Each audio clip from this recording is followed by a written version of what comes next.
views and opinions expressed on the following program are those of the hosts and guests, and not necessarily those of the staff or management of alltalkradio.net.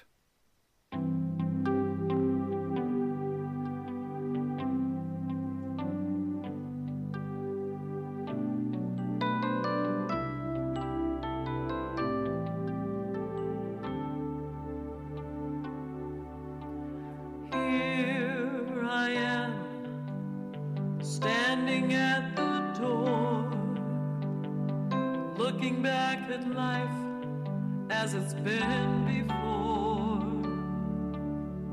holding on to things that might have been, knowing that this day will never come again, as my spirit's guiding me to a place where I am free to be all that I can be. Sounds awfully loud. Yeah. Overdriven. Hi, this is Elena Risto, and I'm with you on Soul Chat. And today we had a guest, Michael Sartain, right? Is that how did I say it right? You said it correct. I said it correct. He had an emergency. He couldn't get back in time, so we're going to reschedule him. But I'm going to do the show anyway, because one of the famous things to do is to pop on an old show if we can't, if we don't have anything to talk about. But I always have something to talk about. So some of you out there know, because if you've been on Facebook today and you've seen it, that my mom passed away last night, and she was 96 years old. She had dementia. It's been a real struggle the last 3 years. My brother and I were just talking before I came, and I likened it to a slow-moving carnival ride. It's been an interesting experience, and I've had a lot of people. I've been looking at Facebook off and on all day, looking at the comments coming in, and thank you to all of you who have said something. I posted something in the wee hours of the morning because she passed away right around midnight, and I know some people are saying, "Well, why are you sitting there?" Well, I'm from a family of entertainers. And the show must go on is the old saying. But this is where I feel at home. Otherwise, I'd probably be sitting at home watching some old rerun of something or eating something I probably shouldn't eat. But I'd rather be here talking to you, talking to George, anybody else that wanders through the door.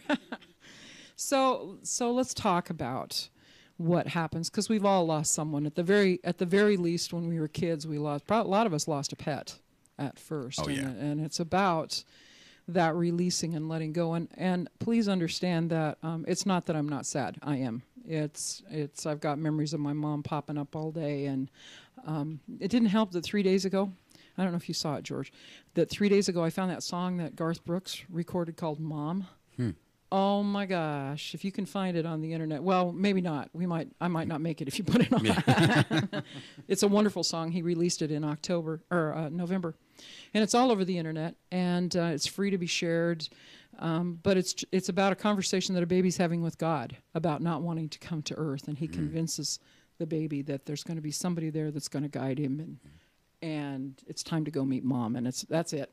People lose it. Right, yeah. We're done. So, anyway, my mom was, like I said, 96. I'll tell you just a little bit about her. She met my dad in 1934. She was a piano player, and he was a drummer in the dance band. Wow. And back in the dance hall days sort of thing? Well, actually it was in the days, it was up in Washington, and it's up where the Grange Halls. There were Grange Halls. Everybody on Saturday night, and it was a logging community, and so what everybody did is on Friday and Saturday night, you got together and you went to the Grange Hall, and there was a band, a live band. With the dancing and everything. With dancing, and there was alcohol. Moonshine, I'm sure, maybe, something like that. Something like that, yeah.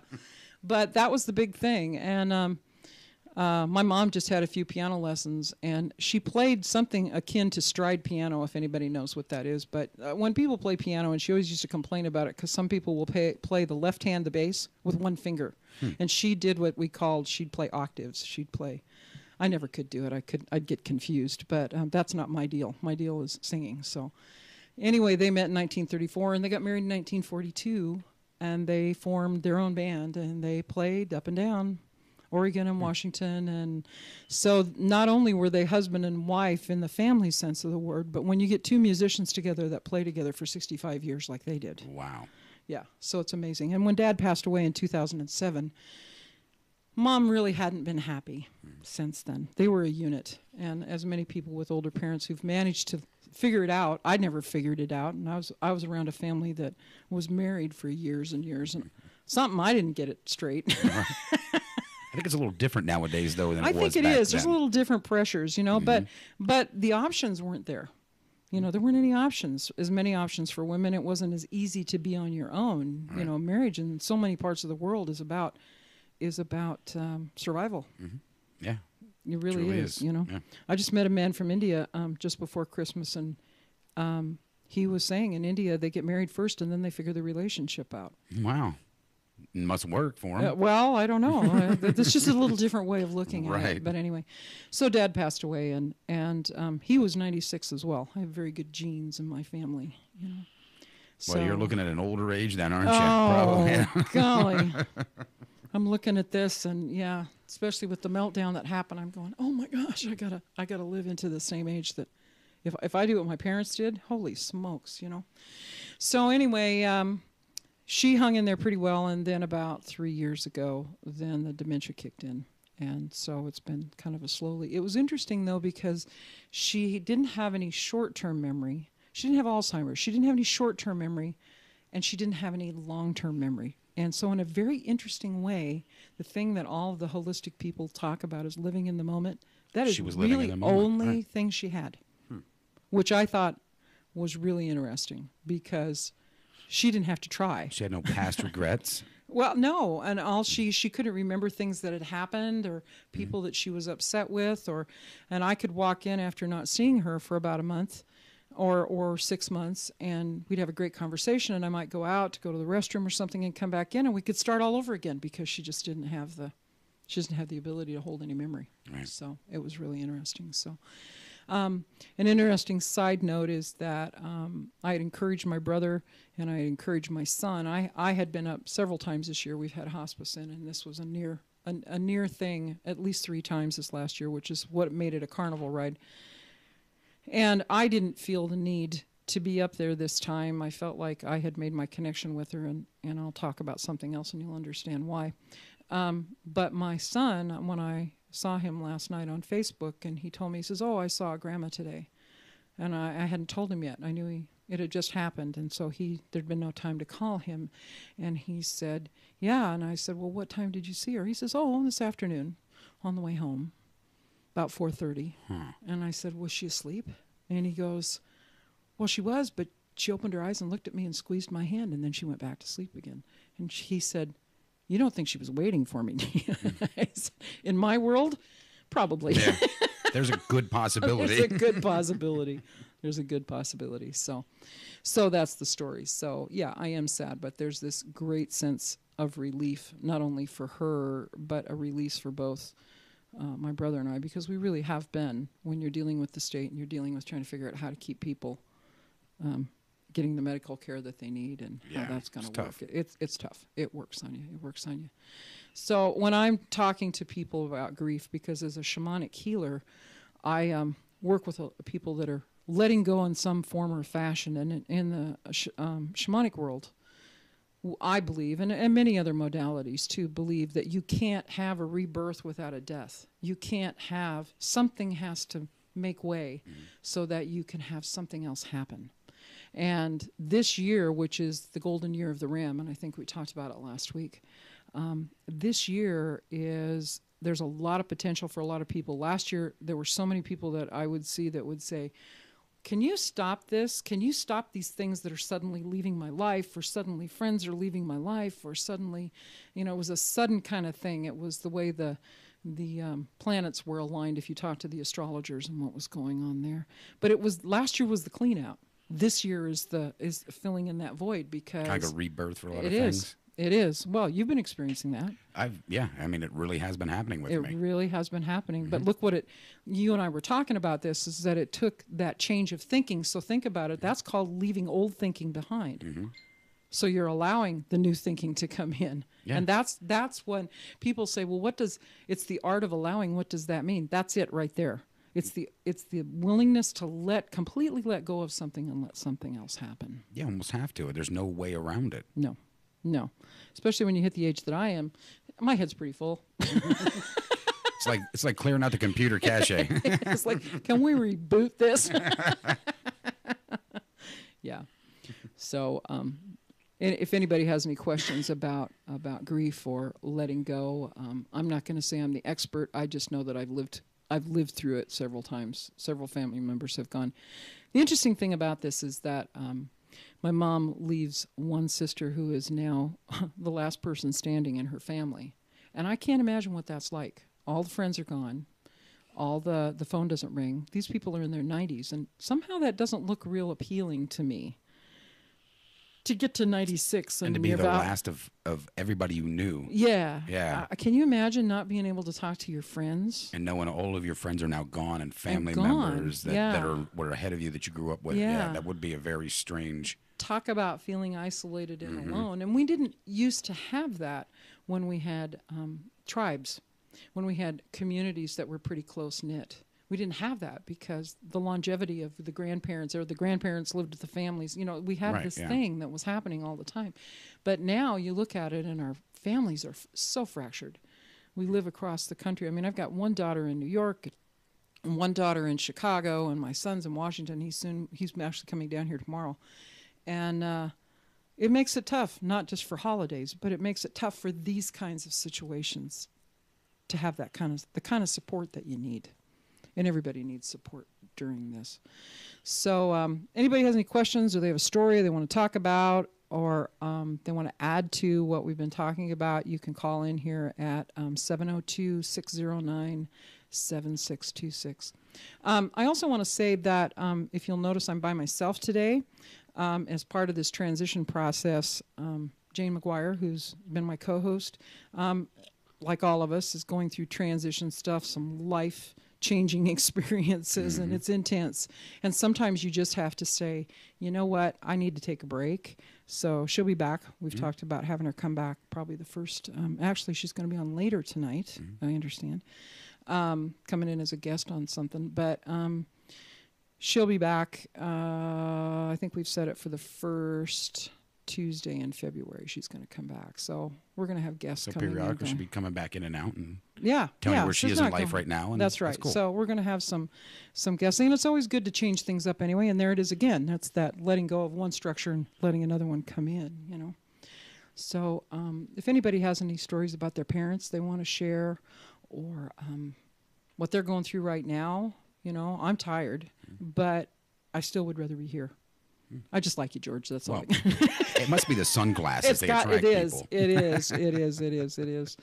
So we're going to ask Michael Sartain to come back in next week because I think it was a really good topic about what about a beginner? What about in holistic healing? So holistic healing actually means, I don't know if many people know, so I'll just say that when you hear the term holistic healing, it's about looking at the body and the spirit and the mind, looking at all three of those systems at the same time. Our medical practices tend to look at just the physical part of what's going on, or sometimes they'll say, well, no, you got to go to a psychiatrist or a psychologist, so they've broken it out that way. But this is really, holistic healing is about looking at the whole body and the energy of it and everything at the same time. That's part of it. And then it breaks down into the different, well, so how do you get there? What do you do? And I think one of the first modalities, if you don't go into like Eastern Asia and the Buddhist situation, other cultures, but the first thing in the Western culture, I believe, was osteopathic medicine, where that was, have you heard of osteopathy? Yes, I have, yeah. And they tend to look at things, they're all about the bone structure and the spine and the central how it aligns. Chiropractors do that as well, but osteopathic physicians can kind of know which one to release to let those ores and stuff kind of but they can prescribe too. So they're like a medical doctor with a chiropractor combined, you know. And then you can get into some really interesting stuff. I won't even talk about my stuff yet. You can get into, like Jane, she's a pranic healer, which deals with a part of, it's called working with the prana, which is Buddhist. A lot of people think you're saying chronic healer. I know, but no, it's really not. No. It's pranic with a P, Pranic. And they're about clearing the chakras. They're about making sure all of that is functioning. And cutting the cords. Cutting sort the of thing, cords, yeah. And when they talk about cords, they talk about people that have attachments or things with them. They've got energy that's attached to them that's not theirs. Then there's the Reiki people. I'm a Reiki master as well. I was that for a number of years. That is about that there's this energy that's around us all the time, and that I can use that energy and funnel it through me and put it where it needs to go, so your body can use it and heal itself. It's all about healing itself, which is pretty much holistic healing works that way. It's kind of weird because that's what we're all put here to do in the first place. That's right. We are actually made to heal ourselves. Yeah, we really are. Yeah. And the body is an amazing vehicle. Hi, Carol. He got held up out of town. You want to sit in and chat with You us? want to sit in and chat? Okay. We decided just to go for it anyway. Yeah. Yeah. So we're gonna get her headphones on and get her mic on, so we can hear her actually instead of whoa in the background. So we'll just There we go. just put him on another Yeah. show. So we'd gotten up to Reiki. People do Reiki all the time, and the very first move that Reiki, you've done it, I've done it, you've done it. And the I've very done it. first Reiki move is when you hold a baby and you hold it over your heart and you put your hand behind its neck and one hand on its butt. Oh, yeah. That's a Reiki move. I That's didn't. just like, Never thought of that. yeah, that's Reiki energy. Oh, wow. So, and I think the tendency is to compartmentalize these things so that they all have a different, so you're going, well, I do Reiki and that's what I do, which is one reason I wanted to create the show. Yeah. See, I is never understood to make it all that. mesh again, because it all meshes. Yeah. And see, I never saw it as that. Never. I never knew anything much about it until I came out here. Really? Yeah. We had some guy that did Reiki, and I'm like, what's he talking about? She thought they maybe were raking the leaves. No, I did not. Came in with a big rake stomp, like those, like the what is it? The farm couple that's standing with the rake. The Green Acres or something. Yeah. I had no idea what it was. I was like, okay, this is a whole new world to me. Because back in Pennsylvania, we didn't talk about stuff like this. There's a whole lot of people in the Midwest and the East. It's a different culture about this. The West is so kind of wide open. I'm not sure why. Maybe it's because we have so many, the communities that we have. I mean, we had a huge Chinese influx when they were building the railroad trains. Yeah. And the Native American population is A lot of feng shui coming this way. Yeah, different things yeah. Back home, it was just, centered around just, cows and chickens. Farmers and corn. Corn fed, yes. Corn fed. Have you ever been to Illinois? No, but I've driven through it once and looked at it. Yeah, you did see the national forest. It looks like corn stalks. Yeah. one rolling cornfield after another. It was totally, everything out here has been totally different for me. Different things to learn. I've learned so much since I moved out here. But this has been around. All of the holistic modalities, I believe, are tapping into the same energy. Yeah. That's why I look at things and you'll hear me say it's the same energy. It's just coming in a form to different people that makes more sense one way than the other. And it's more so now. I think more people are opening up to it, understanding it more, and accepting the fact that, hey, I never, like I just said to you, I never thought of that. Yeah. Yeah, and you just don't. Yeah. And Reiki, though, there's a lot of Reiki in this town. There is. There's a lot of teachers in this town, and there's a tendency, I believe, because I'm a Reiki master and I learn differently than a lot of them, that there's a way to do it. There's a way of experientially learning it. The attunements are the same, which is basically they have symbols the Yusui is, Master Yusui is the one that got it in a dream sequence, or I'm not sure about the history of it. I don't care about the history of it. I just want to use it. Right? Yeah. and so it's an experiential thing, and they have these attunements that came to him that they put into your body. That just it's like just laying hands on, and they do this. Yeah. And I remember that I'd already done Reiki for years, and I didn't know it because I learned from the faith healers. Oh, Remember the okay. faith healers? Yeah. Oh, yeah. Everybody had a family that Yeah. had an aunt or a grandmother. Yes. Yeah. They could do miracles with strings and all different kinds of That's stuff. right, yeah. Or they had these weird herbal remedies, Yes. or they had these weird, the mustard plaster. My aunt still offers to do a mustard plaster. We had mustard plasters all the time. I was thinking Mustard about plasters? Mustard plasters. It's not guys that are yellow walking around. Those mustards were really plastered. That's why we got better, huh? They hit the moonshine at the dance. I'm not even sure how you do it. You use mustard, obviously, but I'm not you even put sure it how on. you do it. Yeah, if I can remember my mother doing it, she used to heat up the mustard and put it on a hot towel, and then you laid the hot towel on your chest. Yeah, that's how it did. And they swore that it worked. Swore that it worked, My mother's favorite thing was to take an old wool sweater and turn it inside out. And you had to smear Vicks on your chest and put this sweater on top of it. And it's like, oh, my God. I know where you're going. You're looking at me. Vicks. Huh? I sniff Vicks all the time. My dad. That's not what it's for, George. Has anybody told you? No. My dad. Now I know. My dad made me eat it. What? Vicks. Yeah, Vicks. We had to eat it when we I got. didn't think you could do that. I didn't think so either. You're not supposed to, but we did. When we were younger. And you're still here. Yeah, I don't. George know. is here. Well, I didn't give it to him. Oh, okay, yeah. No, I didn't pass that along. But Dad, I remember Dad, when we had a cold or whatever, the flu, he would give us a teaspoon of Vicks to eat. I never knew it was bad. I've never heard that before. Yeah. I thought I'd heard most of them, but I've never heard that And one. now when I think about it and look at it, I'm going, oh my God, what did he do to me? No wonder my brain's not there. Yeah. Why do you think she's so short? The short, yeah. I wouldn't talk too loud, George. Oh, yeah. But see, because of that, now I'm short Oh, too. I see. That's it. It's not the genetics involved. I'm gonna cross from the Vicks Yeah. over. Yeah. And when I told people that, they're going, what? You don't eat that stuff. I said, I can't tell my dad, he's dead. He gave it to us. We had, and it was horrible. Did he take it himself? Yeah, Dad And was. he lived to be 88, somewhere around there or something. Yeah, Dad. Yeah, my dad was very. Back in the old way of doing things, the like you said, the mustard plaster, the all kinds of. Onion. They used to take an onion, and they used to a big one, and make a slice of it. If you had a sore on your leg, you'd put it on there with a compress on it, and the onion was supposedly would Pull out infection. the poisons. And Oh, Yeah. I never like did they used that. to use a lot of iodine. They don't really see that much anymore. And you talk about the body, because we were just talking before you came in. We Yeah. were talking about how the body is really set up to heal itself. Oh, yeah. And holistic healing is more about supporting the body so it can heal itself. Yeah, You know? yeah.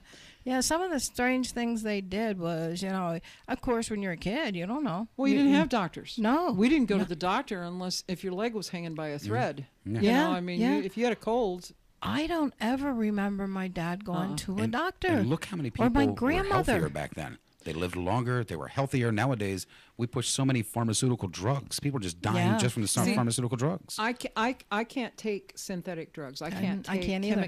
chemical produced drugs. Nope. It just, you and I have had this conversation Yeah, before. yeah, I can't do it. I just don't do well. I've got aspirin in my medicine chest. I've got a little Neosporin for skin infection or something. Yeah, Pepto-Bismol. yeah. I can't. That's because it's pretty much bismuth. It's just Yeah. not. Yeah. There's not much in it except Yeah. a little dye. Yeah, I think, I throw up on that Yeah, for some but- reason. I don't know why. But peppermint, I can do peppermint. Yeah, but I mean, look at that. I mean, they didn't have doctors. They had to make do with what they did, and there yeah. were certain people in the community that you knew. You got to go see this person, or Yeah, so yeah. and so's got the mother over there has a knack for it. Yeah. And that was really Yeah, it that was your really- doctor. That was supporting the body. Yeah, yeah, do what it they needs did. to do. Yeah, a lot of good healing.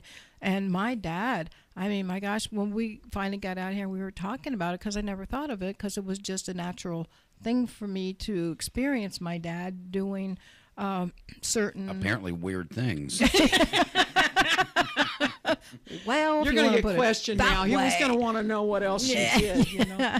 But yeah, you did. They, you were a kid. They did it. Their parents did it, and whatever, and it worked for whatever reason, And my dad, I thought about it. That, oh my gosh, the stuff that man used to eat. Yeah, I don't think I want to know anymore. Oh no, I used to watch him eat some of these things, and I'd be like, "What is that?" Well, what's the movie? My Big Fat Greek wedding. Remember Yeah, the guy yeah. that's running around with the Windex bottle? Oh. My dad was like that with WD-40. Oh yeah. It Wow. fixed everything. Everything. Car can't start. You can't, you know. That's funny. Yeah. That's really funny. Got arthritis? That's it. We'll grease you up. It's a good thing Dad didn't Who know about knows? that. He probably would have given me a teaspoon of it. I don't think I want to know about your family. Okay. I'm wondering now myself. Yeah. So the point is that Yeah. people have an innate ability. They want to help people. Yeah. You know, but holistic healing has so many things to it. And so we were talking about Reiki. We were talking about, kinesiology. Now I go to a kinesiologist, Okay. which literally talks to the body's doctor internally, and they do it by muscle testing. Oh, So really? let's say, and I've seen it happen before. I don't know anything You about can, that either. and these guys here, Zenas, probably Yeah. know all about it. You have people kind of clear themselves, and you ask them a yes/no question, and like you'd hold your arm out, and so you'd have them hold, like without anything, and you'd say, "What's your name?" It is the wall's yellow, and you test it in your arm. You cannot hold your arm up if it's not true. It's Really? very interesting.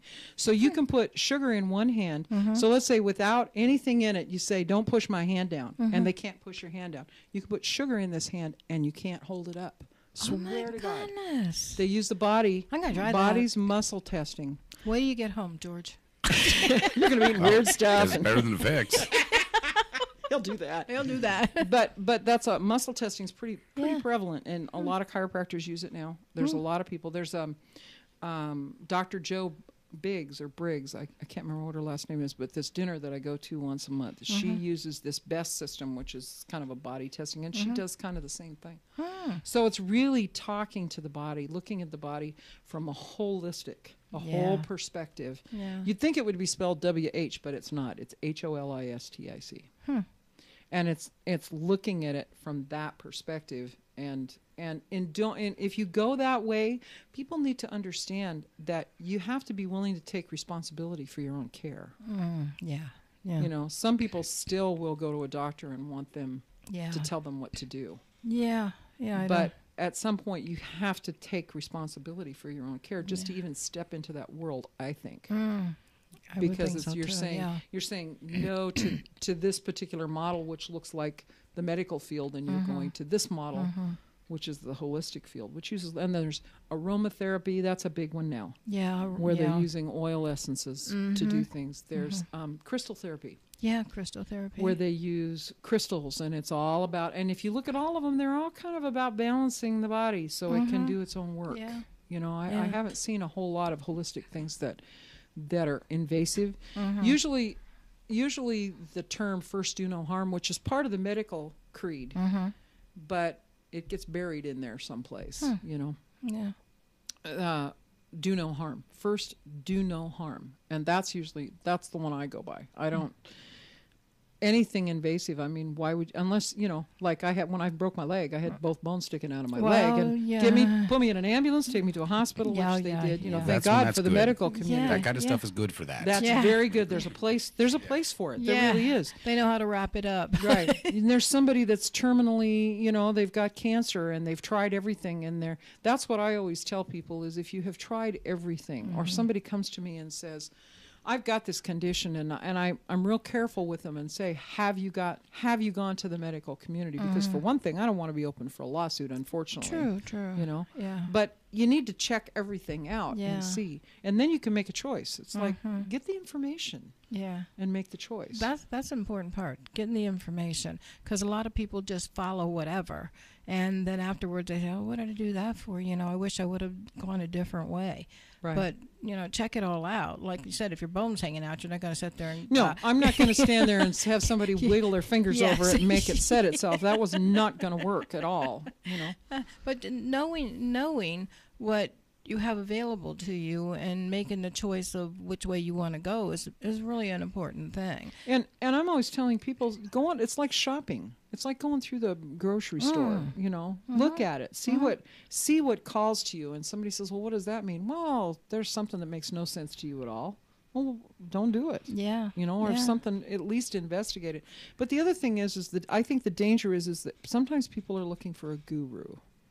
You know, that this is something they're looking for, the right person that's going to fix it for them. Yeah. And it is about doing your own work. It is about working on things yourself and being willing to take risks and being being responsible for the choices that you make. Yeah. So Yeah, I agree with that one. Yeah, really. yeah, so there's crystal therapy, aromatherapy. What else is it? There's all kinds of stuff out there. I for a long time was what they called a polarity therapist, which worked with a certain form of yoga, and there were certain and actually incorporated some of the Reiki movements. So it was like a combination of things. Okay, yeah. You know? Yeah. I did that for Frequency healing. I've frequency heard of that. healing. Yeah. I do sound healing. Yeah. So sound healing is amazing. You know, because Think everything. about it. How many times have you been sick or felt down and listened to one of your favorite songs? And obviously, that song you like for a reason. It's a certain frequency that you're picking up that brings up your mood or helps healing process a little more. Yeah, it does. And everybody loves a good bass beat. Yeah. Everybody loves. I I've love heard a lot of cars going home that do that. I blow my ears Oh, out yours with is the the bass. car that's going like this, right? Yeah, whoa. When I was younger, I used to go with the kids and turn it up full blast and they're going, the bass is, just like when I hear drums and stuff, it's like, oh, I got to have that beat. Yeah. So, were you raised, Carol, in a family where somebody was always intuitive? Yeah. Because you're intuitive. Yeah. What about you, George? I mean, you're in the same family, but did you? Because I think guys are very intuitive. I just don't think they give themselves permission because they're not raised. Right. I've been told that I'm very intuitive. You are. Yeah. Yeah. That I see, and a lot of the times my stuff has been that I, like you said, blocked it all.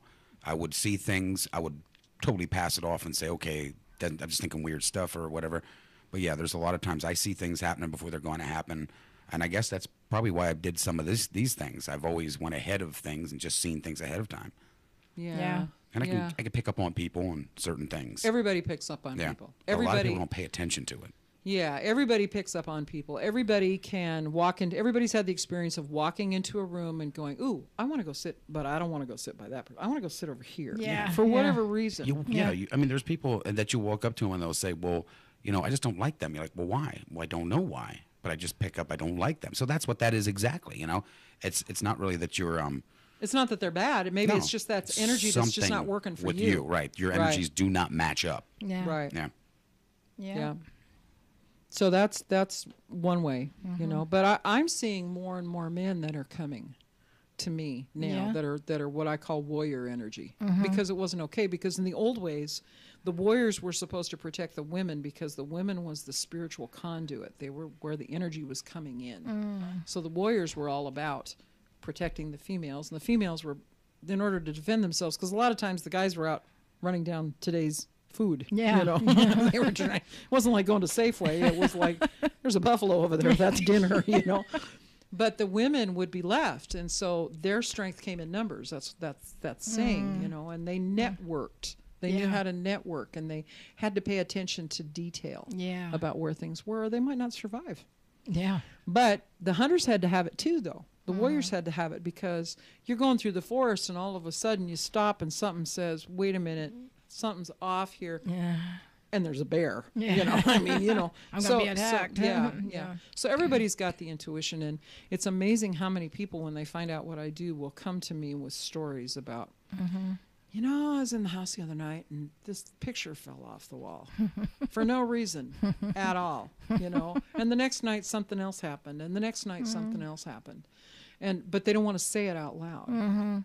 Yeah. Because it's not real. We can't touch it. And yeah. I know that one. So when did you start opening up, George? When did you start noticing yourself? I've known it for years. Never really talked about it, but because you didn't want to be weird. Yeah, I don't want to be I would be the strange weirdo that everybody runs from. That knows or hears things. Right. My mom's known about it for me for a while. We used to talk about it all the time. We'd have. When he was young, we would talk about it. But to really open up about it and start recognizing it for what it is, and starting to try to learn how to deal with it and try to hone in a little bit more, I would say within the last 6 months. Yeah, I think so. Yeah. Because I noticed it because I didn't see you for about a year. Yeah. And I noticed it when I came back. I went, oh, Yeah, I've been working on He's it. lighter. He's, you know, and the funny thing is it comes, I think, when you start working on yourself. Yeah, and that was one of the parts to really realizing what it was that I had to work on myself for.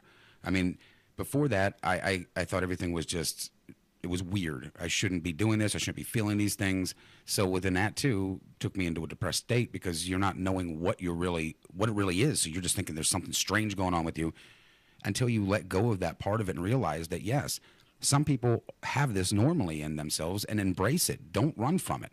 You know, learn how to feel better about yourself, about what you've got, and help other people. Right. Well, that's just like with my oldest daughter that you met yesterday, Tina. She's been like that for quite a while, and we have talked about it. But then I have 2 other daughters that, no, whether they do or not, it's never talked about. I don't know if it's something that they just don't want to be open up. I know Tina has become more and more open since she's been talking to me and talking to George. She's become more, like yesterday, she come in and the more you can talk about it, you're giving yourself permission to open up a little bit about it. And so it's like taking the top off of a bottle. Yeah. You know, I mean, it's really, you're allowing a conduit to come in and do that. Yeah. Doreen Virtue, who's angel card readings. Angel readings, people do that kind of thing. Angel card healings, angel therapy. It's amazing. It's such a sea out there, you know. And I always recommend people go in someplace where there's books, and just see what calls to you. Just see whatever that curiosity is. Something. What is that whisper that's happening? But Doreen Virtue talks about her life, and she was sitting. I think we've talked about this before. She was sitting at the kitchen table. She had 2 little boys. She hadn't graduated from high school. And she heard this voice that said, "You're going to write books on self-healing."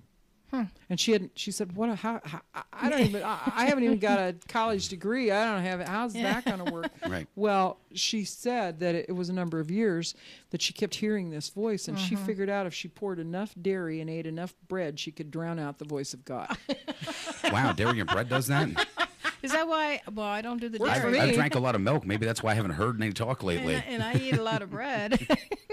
And a lot of times when I'm working with people that are considered mentally ill, and it's not that there isn't mental illness, but I believe that there's a component to it a lot of times. I do too. That they're self-medicating. Yeah. You know, Yeah. and medication, not all the time. I was just telling somebody today that's having an issue with someone in their family, and I said, you know, sometimes they need that synthetic medication to make things just calm down so that they can start reasoning again, because if they're way out here someplace, their decision-making process is just not good, you know? Yeah. So, there's a lot of self-medication amongst people that have heard voices that aren't necessarily all that bad. Sometimes they are. Oh, no, the ones I've heard, they told me to eat stuff I should not eat. They told me to stand in places I wouldn't should not worry be about standing.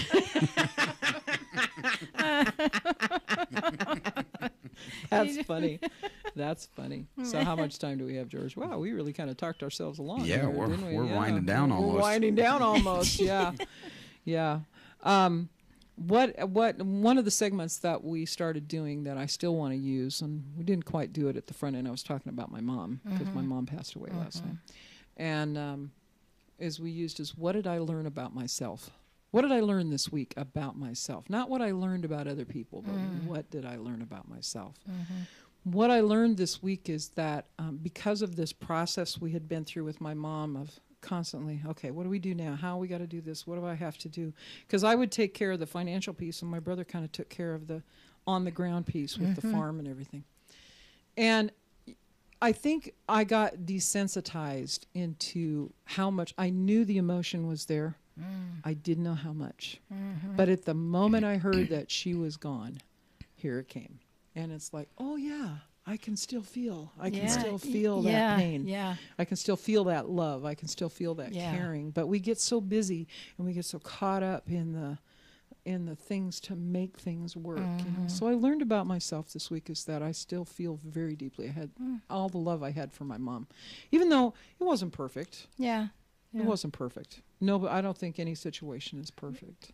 But I could look at her and forget all the rest of it doesn't matter. Yeah. But Not anymore. Yours sounds kind of like mine. I was there but distant, but still had feeling, but it didn't show. It didn't. It was like I was. If people looked at me, they would think, "Well, geez, what's wrong with you? Your mom's this. You should be doing this and this," but it wasn't there. I couldn't do that. That wasn't the time for that. And then when she passed away, then I ended up, the relief, the feel after everything was over. It was. That's what I've been feeling today. And my Doesn't mom. that the tears don't come? No. I've had to fight them back a little bit when I've been sitting here, but it's like, oh yeah, that's still there. That's still there. And it wasn't like my mom and I had a relationship, but we didn't have a relationship. It was one of those deals. Same thing. It was close, but it wasn't close.